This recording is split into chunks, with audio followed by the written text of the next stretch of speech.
تو پہلی بات اس میں یہ ہے کہ غزوہ احزاب کا تذکرہ ہے، دوسری بات یہ کہ غزوہ بنی قریظہ کا تذکرہ ہے، اور تیسرا یہ کہ نبی کریم صلی اللہ علیہ وسلم کا حضرت زینب رضی اللہ تعالی عنہا کے ساتھ جو نکاح ہے اس کا تذکرہ ہے۔ اور حضرت زینب کے بارے میں بھی آپ جو ہے وہ جانتے ہوں گے کہ حضرت زینب جو ہیں، حضرت زینب رضی اللہ تعالی عنہا یہ وہ خاتون ہیں جو کہ نبی کریم صلی اللہ علیہ وسلم کی پھوپھی کی بیٹی تھیں، اور نبی کریم صلی اللہ علیہ وسلم کے کہنے پہ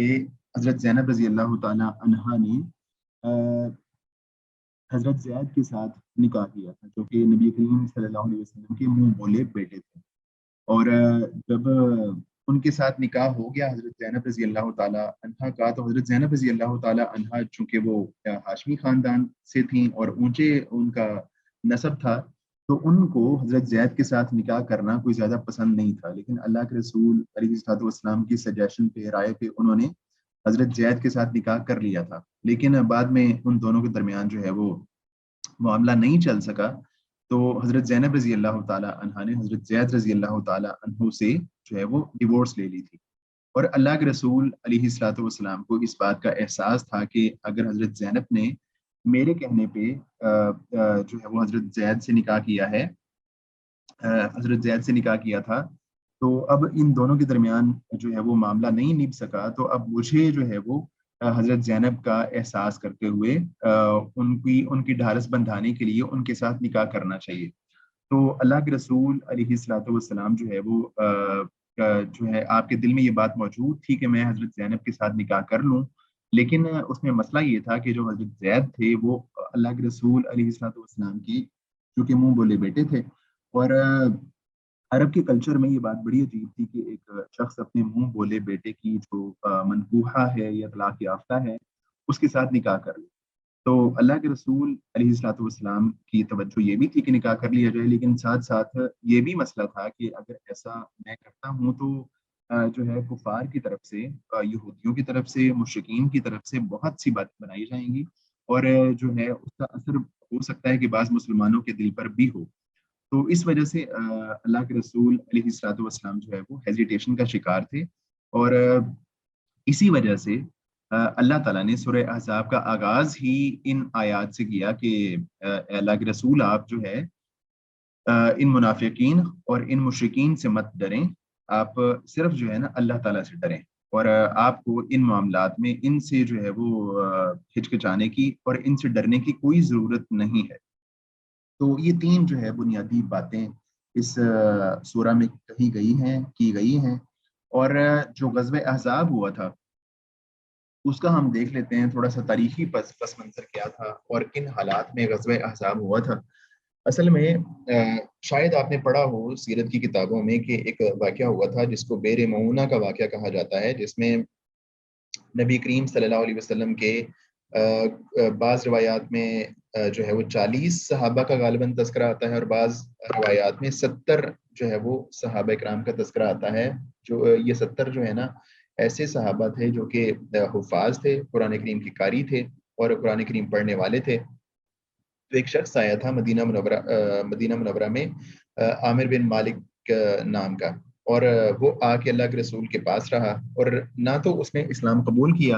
اور نہ ہی جو ہے نا وہ اسلام سے دور رہا۔ تو اس نے اللہ کے رسول سے کہا کہ اللہ کے رسول آپ نا میرے ساتھ کچھ لوگوں کو بھیجیں جو کہ اہل نجد کے پاس جائیں گے اور وہاں جا کے دعوت و تبلیغ کا کام کریں گے، تو آپ ایسا کریں کہ میرے ساتھ کچھ لوگوں کو بھیجیں۔ تو اللہ کے رسول علیہ الصلوۃ والسلام نے پہلے تو کہا کہ مجھے جو ہے نا ان سے ایک ڈر اور خطرہ محسوس ہوتا ہے، لیکن اس نے کہا کہ یہ سب لوگ جو ہوں گے نا میری پناہ میں ہوں گے، ان کو کوئی مسئلہ نہیں ہوگا۔ تو اللہ کے رسول علیہ الصلوۃ والسلام نے 70 لوگوں کو، 70 حفاظ کو اس کے ساتھ بھیج دیا، اور جب یہ تھوڑا آگے گئے اور وہاں پہ ایک کنویں پہ جس کو بئر معونہ کہا جاتا ہے وہاں پہ جا کے پڑاؤ کیا، تو اس کے بعد وہ یہ مختصراً یہ کہ عامر بن مالک نے جو اس کا حلیف قبیلہ تھا اس کو آواز دی، اور انہوں نے ان حفاظ صحابہ کرام پر حملہ کر دیا، اور حملہ کرنے کے بعد انہوں نے ان سارے صحابہ کو شہید کر دیا تھا۔ اور قریب ہی جو ہے ایک اور صحابی رسول جن کا نام تھا حضرت عمر بن امیہ زمری رضی اللہ تعالیٰ عنہ، وہ بکریاں چرا رہے تھے. تو جب انہوں نے وہاں پہ دیکھا کہ پرندے اڑ رہے ہیں تو وہ اس جگہ پہ گئے تو انہوں نے دیکھا کہ وہاں پہ بہت سارے صحابہ کو شہید کر دیا گیا ہے. تو جب وہ وہاں گئے تو کفار نے ان کو بھی پکڑ لیا، لیکن کسی وجہ سے جو ہے ان کو چھوڑ دیا گیا تھا. اور جب ان کو چھوڑا گیا تو حضرت عمر بن امیہ زمری رضی اللہ تعالی عنہ وہ آئے سیدھا مدینہ منورہ میں اللہ کے رسول صلی اللہ علیہ وسلم کے پاس، اور آ کے انہوں نے اللہ کے رسول صلی اللہ علیہ وسلم کو پوری صورتحال بتائی کہ اس طرح کفار نے اتنے اتنے صحابہ کرام کو شہید کر دیا ہے. تو اللہ کے رسول علیہ الصلوۃ والسلام کو اس بات کا بڑا ہی جو ہے وہ رنج ہوا، قلق ہوا، کیونکہ اس سے کچھ ہی عرصہ پہلے ایک اور واقعہ ہوا تھا جس میں بھی کئی صحابہ کرام کو اسی طرح غداری کے ساتھ شہید کر دیا گیا تھا. تو جب یہ واقعہ ہوا اور حضرت عمر بن امیہ زمری رضی اللہ تعالی عنہ وہ اللہ کے رسول علیہ الصلوۃ والسلام کو اطلاع دینے کے بعد جب واپس جا رہے تھے اپنے علاقے میں، تو انہوں نے ایک جگہ پہ پڑاؤ کیا، رکے ایک جگہ پہ، اور ایک درخت کے نیچے رک کے وہ آرام کرنے لگ گئے، سو گئے. جب ان کی آنکھ کھلی تو قریب انہوں نے دیکھا کہ کچھ اور لوگ جو ہے، دو لوگ ایسے تھے جو وہ بھی وہاں پہ آ کے رکے ہوئے تھے اور آرام کر رہے تھے. تو انہوں نے سمجھا کہ یہ وہی لوگ ہیں جنہوں نے صحابہ کرام کو قتل کیا ہے یا شہید کیا ہے، اور انہوں نے ان کو اپنا دشمن سمجھا اور دشمن سمجھ کے انہوں نے ان دو لوگوں کا قتل کر دیا. اب جب یہ قتل ہو گیا تو قتل ہونے کے بعد پتہ چلا، اللہ کے رسول علیہ الصلوۃ والسلام کو اس قتل کی اطلاع ملی، تو اللہ کے رسول علیہ الصلوۃ والسلام نے کہا کہ وہ تو ہمارے دشمن نہیں تھے، وہ تو ایک ایسا قبیلہ تھا، غالباً بنو کلاب کا کوئی قبیلہ تھا، وہ تو ایسے لوگ تھے کہ جن کے ساتھ ہمارا جو ہے وہ عہد تھا، جو ہمارا حلیف قبیلہ تھا، اور تم نے ان کو غلط قتل کیا ہے. اب جو ہے مجھے ان دو لوگوں کا جو ہے وہ قصاص دینا پڑے گا، ان کو جو ہے فدیے کے طور پہ کوئی مال دینا پڑے گا. تو اب یہ معاملہ ہوا تو اللہ کے رسول علیہ الصلوۃ والسلام نے جو ہے وہ ایک پاس ہی مدینہ منورہ میں ایک اور قبیلہ بنو نذیر کا موجود تھا. بنو نذیر یہ اہل یہود کا قبیلہ تھا، اور ان کا مسلمانوں کے ساتھ، اللہ کے رسول کے ساتھ معاہدہ تھا کہ جو بھی معاملہ ہوگا ہم اس میں شریک ہوں گے. اگر کسی کا فدیہ دینا ہوگا کسی جان کا تو مسلمانوں کے ساتھ یہودی شریک ہوں گے، اگر یہودیوں کے ساتھ کوئی اس طرح کا معاملہ پیش آتا ہے تو مسلمان ان کے ساتھ شریک ہوں گے. تو اصولاً اور قاعدے کے طور پہ ان اہل یہود کو، بنو نذیر کو، اللہ کے رسول علیہ الصلوۃ والسلام کے ساتھ شریک ہونا تھا فدیہ دینے میں. تو اللہ کے رسول علیہ الصلوۃ والسلام اسی سلسلے میں بنو نذیر کے پاس چلے گئے، اور یہ پاس ہی ایک بستی تھی، وہاں جا کے بعض صحابہ کرام بھی اللہ کے رسول کے ساتھ تھے. تو وہاں جا کے پہنچے تو انہوں نے کہا کہ آپ یہاں پہ بیٹھیں، آرام کریں،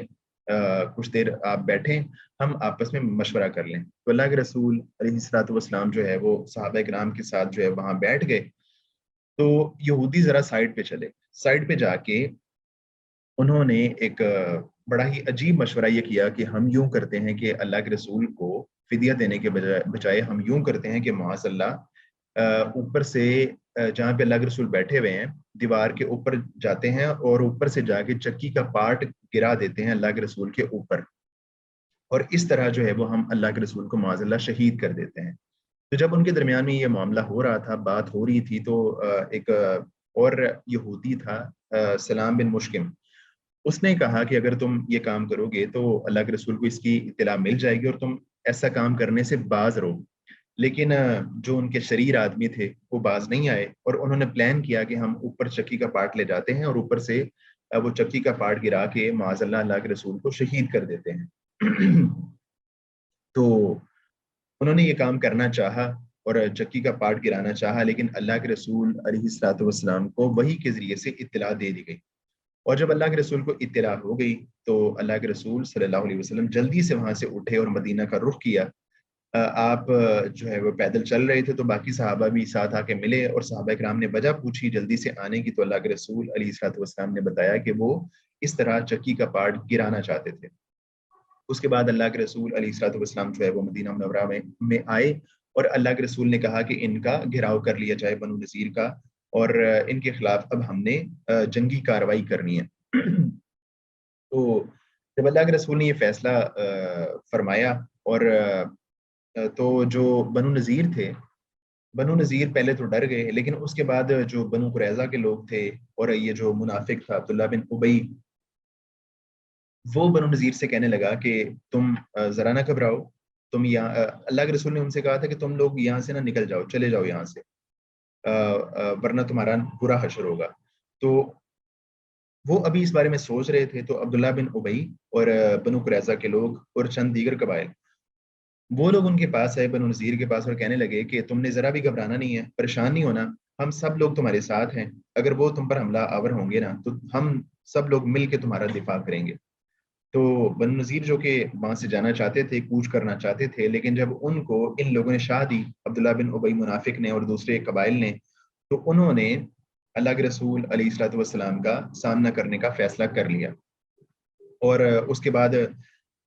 جب وہ وہاں سے نہیں گئے، کوچ نہیں کیا، تو اللہ کے رسول علیہ الصلوۃ والسلام نے بنو نذیر کا گھیراؤ کر لیا۔ اور جب گھیراؤ ہو گیا تو جو وہ قبائل جنہوں نے ان کے ساتھ وعدہ کیا تھا کہ ہم آپ کا دفاع کریں گے، ہم آپ کے ساتھ ہوں گے،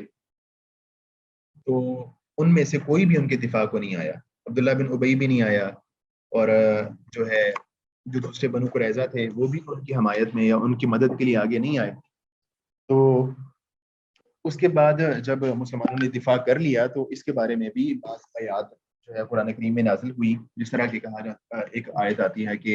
ما قطعتم من لینۃ او ترکتموها علی اصولها فبإذن اللہ، جو جن درختوں کو تم کاٹ رہے تھے اور جن درختوں کو تم چھوڑ رہے تھے، وہ سب کچھ جو ہے نا اللہ تعالیٰ کے حکم سے تھا۔ تو ہوا یہ تھا کہ جب بنو نذیر کا مسلمانوں نے محاصرہ کر لیا تو بنو نذیر اپنے گھروں میں موجود تھے، اور جہاں مسلمانوں نے محاصرہ کیا تھا، جہاں موجود تھے، پڑاؤ کیا ہوا تھا، تو مسلمانوں کے درمیان میں اور یہود کے درمیان میں بہت سارے درخت جو ہے وہ آڑ بن رہے تھے، جو کھجوروں کے باغات تھے وہ آڑ بن رہے تھے۔ تو اللہ کے رسول علیہ الصلوۃ والسلام نے ان درختوں کو کاٹنے کا حکم دے دیا تھا، اور جب ان کو کاٹا گیا تو اس کے بعد جو ہے جو بنو نذیر تھے ان پر مزید رعب طاری ہوا، اور اس کے بعد انہوں نے اللہ کے رسول سے کہا کہ اللہ کے رسول ہم یہاں سے چلے جاتے ہیں، ہم آپ کی بات مان لیتے ہیں، اور آپ ہمیں یہاں سے جانے کی اجازت دے دیں۔ تو اللہ کے رسول علیہ الصلوۃ والسلام نے انہیں حکم دیا تھا کہ آپ لوگ یہاں سے ٹھیک ہے نکل جاؤ، چلے جاؤ، اور تم اپنے ساتھ وہی کچھ لے جا سکتے ہو جو تم اپنے ساتھ لاد سکتے ہو، اپنے اونٹوں پہ لاد سکتے ہو، وہ تم نے لادنا ہے، اور اس کو لاد کے تم نے یہاں سے چلے جانا ہے۔ تو اس کے بعد بنو نذیر نے اپنے گھروں کو بھی گرا دیا تھا، اور اپنے اونٹوں پہ جو وہ سامان لاد سکتے تھے اچھی طرح لاد کے ان کو اونٹوں کو بھر کے وہاں سے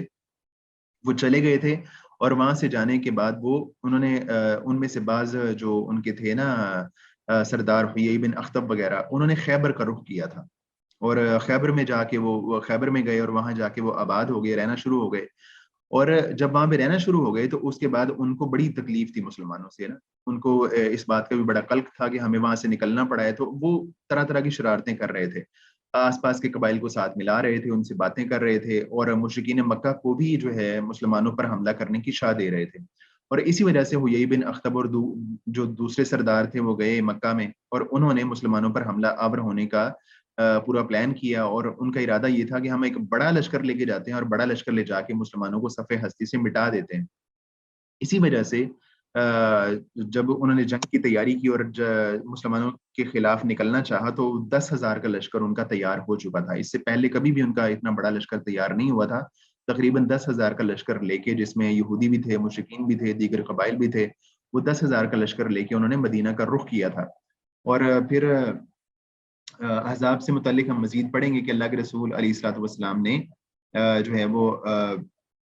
صحابہ کرام سے مشورہ کیا تھا کہ ہم نے کس طرح دفاع کرنا ہے، تو ان میں حضرت سلمان فارسی رضی اللہ تعالیٰ عنہ نے مشورہ دیا تھا کہ ہم یوں کریں گے کہ خندق کھودیں گے اور یہ سارے معاملات۔ تو ان حالات میں یعنی اس کا پس منظر یہ ہے، ان حالات میں جب غزوہ احزاب ہونے والا تھا یا ہو رہا تھا، ان حالات میں اور اس کے بعد جو غزوہ بنی قریظہ ہوا، ان حالات میں یہ جو سورہ احزاب یہ نازل ہوئی تھی، اور ایسے حالات میں بھی اللہ کے رسول کو حکم دیا جا رہا ہے کہ آپ نے ان کفار سے بالکل بھی متاثر نہیں ہونا، آپ نے ان سے جو ہے وہ پریشان نہیں ہونا، اگر آپ نے ڈرنا ہے، اگر تقوی رکھنا ہے تو صرف اللہ تعالیٰ کا جو ہے وہ تقوی رکھنا ہے، آپ نے ان کافروں اور منافقین سے نہیں ڈرنا۔ تو سورہ احزاب کی پہلی آیت ہے اللہ کے نبی علیہ الصلوۃ والسلام کو مخاطب کر کے اللہ تعالیٰ فرما رہے ہیں یا ایھا النبی، اے نبی، اتق اللہ، اللہ تعالیٰ سے ڈریے، ولا تطع الکافرین والمنافقین، آپ پیروی مت کیجیے، لا تطع الکافرین والمنافقین، پیروی مت کیجیے کافروں کی اور منافقین کی، ان اللہ کان علیما حکیما، بے شک اللہ تعالیٰ جو ہے جاننے والا ہے، بڑی حکمت والا ہے، ہمیشہ سے اللہ تعالیٰ جاننے والا، بڑی حکمت والا ہے۔ تو اس میں جو اس کی تفسیر ہے، اس کی بعض پوائنٹ ہم دیکھ لیتے ہیں۔ یا ایھا النبی، پہلا جو لفظ ہے نا،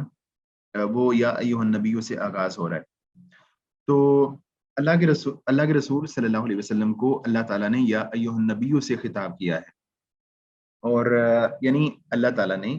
نبی کریم صلی اللہ علیہ وآلہ وسلم کو آپ کے نام سے مخاطب نہیں کیا، یعنی یا محمد یا اس طرح کے نام سے نہیں پکارا، اور اللہ تعالیٰ کا یہ طریقہ رہا ہے، یہ سنت رہی ہے کہ اللہ تعالیٰ نے نبی کریم صلی اللہ علیہ وآلہ وسلم کی تکریم کا، عزت کا اتنا لحاظ رکھا کہ کبھی بھی پورے قرآن میں آپ کو نام لے کے مخاطب نہیں کیا، یا ایھا النبی کہا، یا ایھا الرسول کہا، اور لیکن اللہ کے نبی کا نام نہیں لیا کسی بھی جگہ پہ، جبکہ جو دیگر انبیاء ہیں نا، ان کا اللہ تعالیٰ نے نام لیا ہے بہت ساری جگہوں پہ۔ تو سورہ کا آغاز رسول اللہ صلی اللہ علیہ وسلم کو یا ایھا النبی کے خطاب سے ہوتا ہے، اس میں آپ صلی اللہ علیہ وسلم کی تکریم و تشریف مقصود ہے، کیونکہ قرآن مجید میں دوسرے انبیاء کو ان کے ناموں کے ساتھ مخاطب کیا گیا ہے، جیسا کہ یا آدم، یا نوح، یا ابراہیم، یا عیسیٰ ابن مریم۔ تو باقی انبیاء کو اللہ تعالیٰ نے نام لے کے مخاطب کیا ہے، لیکن اللہ کے رسول کو آپ کی عزت کا، آپ کی تکریم کا اللہ تعالیٰ نے بھی اس طرح لحاظ رکھا کہ آپ کو نام سے مخاطب نہیں کیا۔ اگلی بات یہ ہے کہ اس سورہ میں آپ صلی اللہ علیہ وسلم کو 5 دفعہ یا ایھا النبی کے ساتھ مخاطب فرمایا ہے۔ ایک یہ آیت، یعنی یہ جو پہلی آیت ہے، اس میں یا ایھا النبی کہا، دوسری آیت نمبر 28 جس میں کہا گیا کہ یا ایھا النبی قل لازواجک ان کنتن تریدن الحیات الدنیا، یہاں پہ یا ایھا النبی کا لفظ یوز کیا گیا۔ اس کے علاوہ آیت نمبر 45 میں یا ایھا النبی انا ارسلناک شاہدا ومبشرا ونذیرا، یہاں پہ یوز کیا گیا۔ اس کے علاوہ آیت نمبر 50 میں یا ایھا النبی انا احللناک لک ازواجک، یہاں یوز کیا گیا۔ اس کے علاوہ آیت نمبر 59 میں یا ایھا النبی قل لازواجک وبناتک، یہاں پہ بھی یہ لفظ استعمال کیا گیا۔ آگے اللہ تعالیٰ فرماتے ہیں اتق اللہ ولا تطع الکافرین والمنافقین۔ وہ کہتے ہیں کہ یہ سورہ 5 ہجری کے آخر میں غزوہ احزاب کے زمانے میں نازل ہوئی۔ یہ وقت رسول اللہ صلی اللہ علیہ وسلم اور مسلمانوں پر نہایت مشکل اور آزمائش کا تھا، کیونکہ قریش، غطفان، حذیل اور پورے عرب کے مشرکین مل کر اسلام کو مٹانے کی آخری کوشش کے لیے 10,000 کا لشکر لے کر مدینہ منورہ پر حملہ آور ہوئے تھے۔ ان کی مدد مدینہ کے یہودی اور منافقین بھی کر رہے تھے، جیسا کہ آگے آ رہا ہے۔ اسی زمانے میں آپ صلی اللہ علیہ وسلم کو زمانہ جاہلیت کی کچھ ایسی رسوم کو توڑنے کا حکم ہوا جو اس وقت سب لوگوں کے ہاں مسلمہ تھیں۔ ایک تو صورتحال بڑی کشیدہ تھی، بڑی خطرناک صورتحال یہ تھی کہ جو قریش تھے، غطفان تھے، حذیل تھے، وہ اتنا بڑا لشکر لے کے حملہ آور ہونا چاہتے تھے، اور جو ہے وہ اتنا بڑا لشکر لے کے آنے کے باوجود اللہ تعالیٰ فرما رہے ہیں کہ جو ہے وہ بات تو اپنی جگہ ہے، لیکن جو رسمیں ہیں، رسوم ہیں، ان کو توڑنا بھی ضروری ہے، چاہے حالات جتنے بھی کشیدہ اور جتنے بھی مشکل کیوں نہ ہوں، لیکن کچھ چیزوں کی اصلاح بہت ضروری ہے۔ اور وہ یہ تھی کہ مثلاً بیوی کو ماں کہہ دیا جائے تو اسے ماں ہی کی طرح حرام سمجھنا، منہ بولے بیٹے کو حقیقی بیٹے کا مقام دے کر وارث بنانا، یہ ایک رسم تھی۔ بیوی کو ماں اگر کہہ دیا ہے تو اب وہ ماں ہی ہو گئی ہے، یہ والی رسم تھی۔ منہ بولے بیٹے کو حقیقی بیٹے کا مقام دے کر وارث بنانا، یہ ایک رسم تھی جو کہ غلط تھی۔ اس کی بیوی کے ساتھ بہو کی طرح نکاح حرام سمجھنا، اس کی جو متعلقہ بیوی ہوگی اس کے ساتھ نکاح کو حرام سمجھنا، یہ بھی ایک رسم تھی۔ متبنہ یعنی منہ بولا بیٹا، متبنہ کہتے ہیں منہ بولے بیٹے کو۔ متبنہ بنانے کی یہ رسم اتنی مستحکم تھی کہ جب تک رسول اللہ صلی اللہ علیہ وسلم خود اپنے عمل سے اسے نہ توڑتے، اس کا ختم ہونا مشکل تھا۔ آپ صلی اللہ علیہ وسلم نے نبوت سے پہلے اپنے آزاد کردہ غلام حضرت زید بن حارثہ کو اپنا منہ بولا بیٹا بنایا تھا۔ جاہلیت کی رسوم میں سے ایک رسم یہ بھی تھی کہ غلام آزاد بھی ہو جائے تو وہ اسے حقیر ہی سمجھتے اور آزاد لوگوں کا درجہ دینے کے لیے تیار نہ تھے۔ یعنی وہ غلام اگر آزاد بھی ہو جائے نا تو اس کو جو دیگر آزاد لوگ تھے ان کے برابر نہیں سمجھتے تھے۔ جس طرح ہمارے ہاں بھی یہ ہوتا ہے کہ اگر ایک بندہ کرسچن ہے اور اللہ کے فضل سے اگر وہ مسلمان ہو جاتا ہے تو اس کے باوجود بھی اس کو ایک طرح کا وہ درجہ بعض جگہوں پہ نہیں دیا جاتا جو کہ باقی مسلمانوں کا ہوتا ہے۔ یہ جو میں بھی آپ نے سنا ہو یا نہ سنا ہو کہ جو اس طرح مسلمان ہوتے ہیں نا ان کو اللہ معاف کریے مسلی کا لفظ ان کے لیے استعمال ہوتا ہے،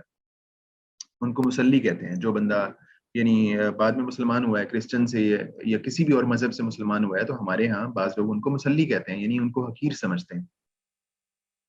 تو یہ بھی معاملہ بڑا خطرناک ہے۔ مسلم بھی کہتے ہیں، نو مسلم کہتے ہیں اور اس کو پسندیدہ نہیں کرتے، مطلب ناپسندیدگی سے کہتے ہیں نو مسلم۔ ہاں یہ بات تو ٹھیک، ہاں ایسا ہی ہے۔ نو مسلم کہنے میں تو زیادہ ایشو نہیں ہے، اگر مطلب بندے کی انٹینشن صحیح ہو، نیت صحیح ہو تو مسئلہ نہیں ہے، لیکن جو ہے مسلی کا تو لفظ دیکھیں نا ہمارے یہاں کتنا حقیر سمجھا جاتا ہے۔ ایک سیکنڈ جی سر۔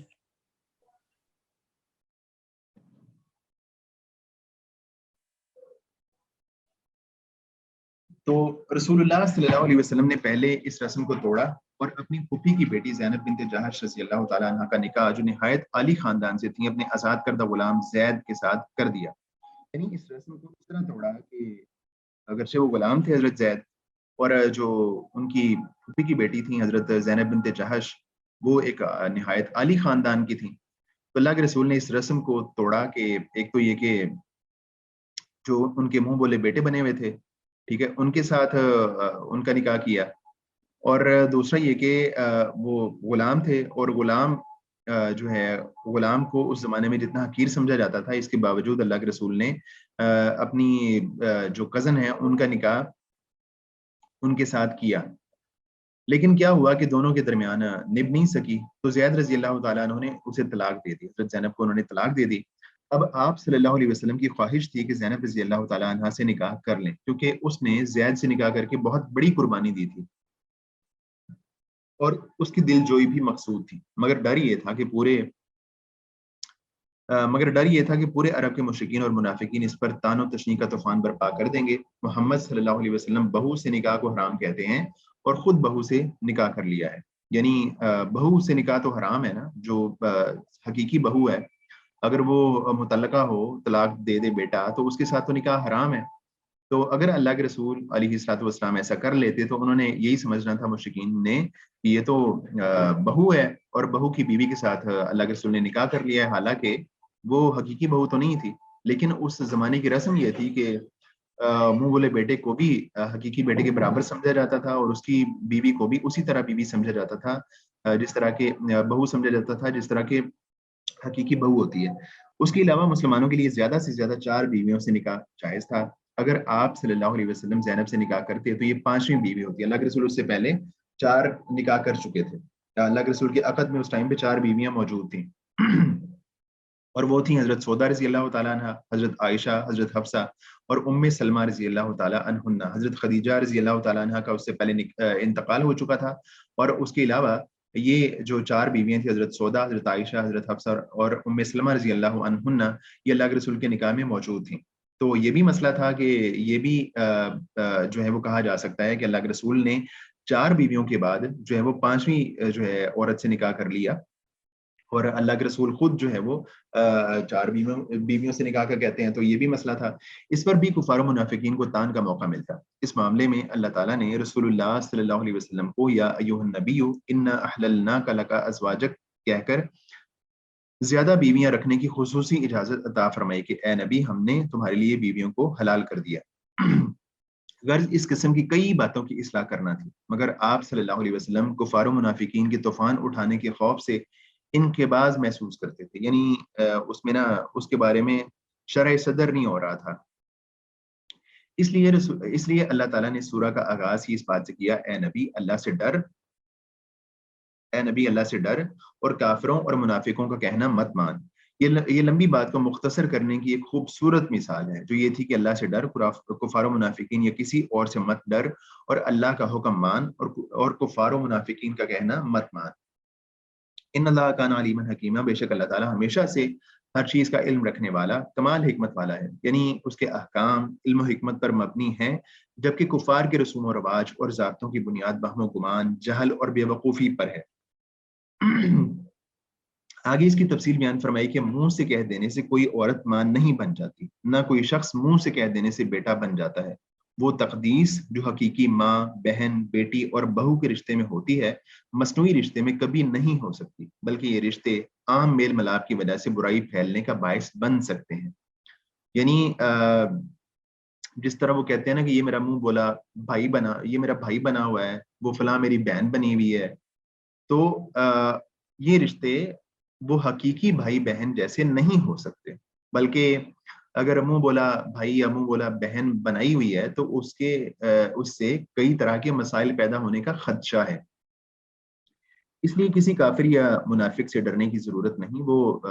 محمد علی جو ہیں یوتھ کلب کے پریزیڈنٹ ہیں لاہور کے غالباً، تو وہ بتا رہے تھے کہ میں ایک ایسے لوگوں کو جانتا ہوں کہ جو پہلے آپس میں منہ بولے بھائی یعنی بھائی بہن بنے ہوئے تھے، جس طرح وہ کہتے ہیں نا کہ وہ میری بہن بنی ہوئی ہے یا میرا بھائی بنا ہوا ہے، تو پہلے بھائی بہن بنے ہوئے تھے، لیکن وہ کہہ رہے تھے کہ اب جو ہے ان کے جو ہے 2-3 بچے ہیں، یعنی شادی ہوئی اور شادی پہلے بھائی بہن بنے ہوئے تھے، لیکن بعد میں ایسا معاملہ ہوا کہ شادی ہوئی اور شادی کے بعد اب ان کے 2-3 بچے ہیں۔ تو یہ جو مصنوعی رشتے ہیں یا اس طرح کے رشتے ہیں، منہ بولے رشتے ہیں، ان کا تقدس وہ اس طرح کا نہیں ہو سکتا جو حقیقی بہن بھائیوں کا یا ماں باپ کا ہے، اور اس سے جو ہے نا وہ ایک برائی پھیلنے کی بھی خدشات ہیں۔ اس لیے کسی کافر یا منافق سے ڈرنے کی ضرورت نہیں، ایک اللہ سے ڈریں اور اسی کا حکم مان کر جاہلیت کی ان تمام رسوم کا خاتمہ کر دیں۔ اس آیت میں رسول اللہ صلی اللہ علیہ وسلم کو مخاطب کر کے امت کو تنبیہ کی مؤثر ترین صورت اختیار فرمائی گئی ہے کہ جب یہ حکم سب سے بڑے شخص کو ہے تو دوسرے کے لیے تو اس کی تاکید اس سے بھی زیادہ ہے۔ یعنی اللہ تعالیٰ نے اگر اللہ کے رسول کو مخاطب کیا ہے تو یہ مخاطب صرف اللہ کے رسول نہیں ہے، بلکہ سبھی لوگ اس میں شامل ہیں کہ اگر تقوی اختیار کرنا ہے تو وہ اللہ کا اختیار کرنا ہے، ان منافقین اور مشرکین سے ڈرنے کی کوئی ضرورت نہیں ہے۔ وَاتَّبِعْ مَا يُوحَىٰ إِلَيْكَ، اگلی آیت آیت نمبر 2، وَاتَّبِعْ مَا يُوحَىٰ إِلَيْكَ مِن رَبِّكَ إِنَّ اللَّهَ كَانَ بِمَا تَعْمَلُونَ خَبِيرًا، اور وَاتَّبِعْ مَا يُوحَىٰ إِلَيْكَ، اس کی پیروی کر جو تیری طرف وحی کی جاتی ہے، من ربک، تیرے رب کی طرف سے، ان اللہ کان بما تعملون خبیرا، جو تم عمل کر رہے ہو یا جو تم عمل کرتے ہو اللہ تعالیٰ اس سے پوری طرح باخبر ہے۔ وَاتَّبِعْ مَا يُوحَىٰ إِلَيْكَ مِن رَبِّكَ، یعنی منہ بولے بیٹے کے متعلق، جاہلیت کی کسی رسم کے متعلق یا دنیا و آخرت کی کسی بھی بات کے متعلق آپ کسی کافر یا منافق کی بات ماننے کے بجائے اس حکم کی پیروی کریں جو آپ کو آپ کے پروردگار کی طرف سے وحی کیا جاتا ہے۔ پچھلی آیت سے جڑی ہوئی آیت ہے۔ ان اللہ کان بما تعملون خبیرا، تم اللہ کی وحی یعنی قرآن و سنت کی پیروی کے بارے میں جو کچھ بھی کرتے ہو وہ اس سے پوری طرح باخبر ہے۔ تم اس کے احکام پر خوش دلی سے عمل کرو یا تنگ دلی سے یا عمل نہ کرو، وہ تمہیں تمہارے عمل کے مطابق جزا دے گا۔ یہاں جمع کے ساتھ خطاب ہے، اس سے معلوم ہوا کہ پہلے تمام خطاب دراصل پوری امت کے لیے ہے۔ یعنی آیت کے آخری ٹکڑے میں اللہ تعالیٰ فرما رہے ہیں یعنی خطاب تو اللہ کے رسول کو تھا، لیکن آیت نمبر 2 کے آخر میں اللہ تعالیٰ فرما رہے ہیں بما تعمل ان اللہ کان بما تعملون خبیرا، جو یہاں پہ تعملون یہ جمع مذکر حاضر کا صیغہ ہے، تم جو کچھ بھی عمل کرتے ہو نا اللہ تعالیٰ اس سے باخبر ہے۔ یعنی کہنے کا مطلب یہ ہے کہ یہاں پہ جمع کا صیغہ اس لیے استعمال کیا کہ یہ جو خطاب ہے نا پچھلا، یہ والی جو آیت ہے، یہ ساری امت کو ہے، سارے لوگوں کو ہے۔ ایسا نہیں ہے کہ یہ خطاب صرف اللہ کے رسول کو ہے تو یہ حکم بھی صرف اللہ کے رسول کے لیے ہے، ایسا نہیں ہے۔ تو اللہ تعالیٰ نے جمع کا صیغہ اس لیے استعمال کیا کہ یہ حکم جو ہے نا سب لوگوں کے لیے، ان اللہ کان بما تعملون خبیرا، بے شک